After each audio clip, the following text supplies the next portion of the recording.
محض با تشبث پیشروی ملت پرزیدنت مملکت محترم امامعلی رحمان سیاست خارجی جمهوری تاجیکستان در مدت نچندان طولانی در سمت همکاری‌های سودمند بین دولتی، بین حکومتی و بین اداروی رشد کرد.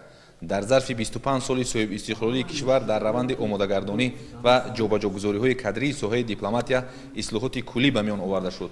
همکاری‌های گوناگون جبهه جمهوری تاجیکستان با بیش از 160 کشور جهان از جمله با فدراسیای روسیه در همین دوره گسترش یافتند و امروز ساحه دیپلماتیای تاجیک را میتوان یک ساختار مهم سیاسی دولتداری مملکت نامید. نخست جشن روز دیپلماتیای تاجیک که من بعد همساله 29 سپتامبر تجلیل کرده می شود از قدردانی حکومت جمهوری تاجیکستان نسبت به کارمندان دیپلماتی شهادت می دهد. اگر به تاریخ دیپلماتیای تاجیک نظر افکنیم 24 یا 25 سال پیش جمهوری تاجیکستان در عرصه جهانی سفارت‌های زیادی هم نداشتند. بعد دست آوردن استقلالیت شاید یکمین سفارت تاجیکستان در خارج کشور این در فدراسیای روسیه بود. خوب در یاد دارم که سال 1995 اولین سفارت جمهوری تاجیکستان بیرون از دولت‌های سابق اتحاد شوروی در آلمان گشوده شده بود و اگر حاضر به اون وقت‌ها را مقایسه کنیم می‌بینیم که علاقه تاجیکستان زیاده قریب 40 سفارت و نمایندگی ها در دولت‌های خارجی دارد. در نتیجه همکاری‌های گوناگون جبهه با کشورهای دنیا جمهوری تاجیکستان در ساحه دیپلماتی تاجیک دستاوردهای زیادی را به دست آورد که سهم کارمندان دیپلماتی نیز در این سمت نظررس میباشد. در رابطه با نخست جشن روز دیپلماتیای تاجیک در تالار وسیع سفارت جمهوری تاجیکستان در فدراسیای روسیه جمع برگزار گردید. سفیر فوق‌العاده و مختار جمهوری تاجیکستان در فدراسیای روسیه امام‌الدین ستاروف کارمندان دیپلماتی را به عید کسبیشان تبریک گفته قید کرد که به طور رسمی قبول شدن روز دیپلماتیای تاجیک کارمندان ساحه را وادار می‌کند تا آنها در فعالیت میمده خود باز هم پرمسئولیت‌تر باشند.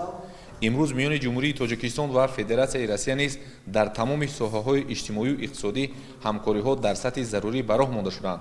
بخش کنسولی سفارت جمهوری تاجیکستان در فدراسیای روسیه نیز در این دوره سطح خدمترسانی را به شهروندان مملکت بهتر و خوبتر به راه ماند. در ساحه دیپلماتیای تاجیک داوام سالهای صاحب استقلالی مملکت در واقع پیشروی‌های کلی به عمل آمدند. اگر سیاست خارجی کشور را در فدراسیای روسیه به اینوبت گیریم دلیل‌های زیاد را میتوان مثال آورد. با امضا از این زیاد از سازشنامه‌های همکاری دوجانبه میان دو کشور توسط بیش از 16000 دانشجویان تاجیک در مکاتب عالی فدراسیای روسیه تصدیق گفته‌های بالاند. فعالیت کنسولی اینچنین یک شاخه دیپلماتیا بوده در دولت حکومت ما کوشش به خرج می‌دهیم که بیشتر به حمایت حفظ حقوق شهروندان جمهوری تاجیکستان که در دولت حکومت کار و فعالیت می‌نمایند مساعدت نماییم. با طور رسمی جشن گرفتن روز دیپلماتیای تاجیک از یک جانب قدردانی حکومت جمهوری تاجیکستان نسبت کارمندان دیپلماتی باشد، از جانب دیگر مسئولیت آنها را در فعالیت منبعد بیشتر می‌گرداند. در این روز کارمندان دیپلماتی سفارت جمهوری تاجیکستان در فدراسیای روسیه برای اجرای سریوقتی عهده‌داری‌های خود و پیشبرد سیاست خارجی مملکت با افتخارنامه سرفراز گردانده شدند.